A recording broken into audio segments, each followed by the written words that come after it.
বছরের শেষ লগ্নে শুক্রের গোচর, নতুন গাড়ি কেনার যোগ রয়েছে মেষ সহ এই 4টি লাকি রাশির। নমস্কার প্রিয় দর্শক বন্ধুরা, কৃষ্ণার্জুন চ্যানেলের পক্ষ থেকে জানাই আপনাদের আন্তরিক স্বাগত। জ্যোতিষশাস্ত্র অনুযায়ী প্রতিটি গ্রহেরই কিছু না কিছু মাহাত্ম্য রয়েছে। তারই মধ্যে ধন সম্পত্তি এবং ঐশ্বর্যের কারক বলে মনে করা হয় শুক্রদেবকে। প্রতি 27 দিনে গোচর করেন শুক্রদেব, তার ফলে বহু রাশির জাতিকা জাতকরা লাভের মুখী দেখতে চলেছেন। আর 5 দিন পরেই রয়েছে শুক্রের গোচর, তার ফলে তিনি বহু রাশিতে আশীর্বাদ করতে চলেছেন। জ্যোতিষশাস্ত্রের গণনা অনুযায়ী 28 ডিসেম্বর রাত্রি 11:58 কুম্ভ রাশিতে গোচর করতে চলেছেন শুক্র। কুম্ভের স্বামী গ্রহ শুক্র, তার শনিদেবের সঙ্গে বন্ধুত্ব রয়েছে। এই ক্ষেত্রে নানান ইচ্ছা পূরণ হবে আপনার এই সময়। আসুন বন্ধুরা দেখে নেওয়া যাক লাকি 4 রাশি কারা।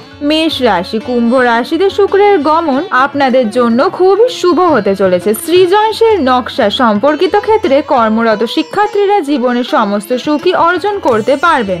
আপনার প্রেম জীবন ভালোই যাবে। আপনি নতুন বছরে একটি গাড়ি কেনার সিদ্ধান্ত নিতে পারেন। মিথুন রাশি। শুক্রদেব আপনার ভাগ্যের 9ম ঘরে প্রবেশ করতে চলেছেন। ফলস্বরূপ আপনি আপনার পিতা এবং গুরু সমর্থন পাবেন। আপনার মন থাকবে আধ্যাত্মিকতার দিকে। আপনি জানুয়ারিতে মহাকুম্ভ বা অন্যান্য তীর্থস্থানে বেড়াতে যেতে পারেন।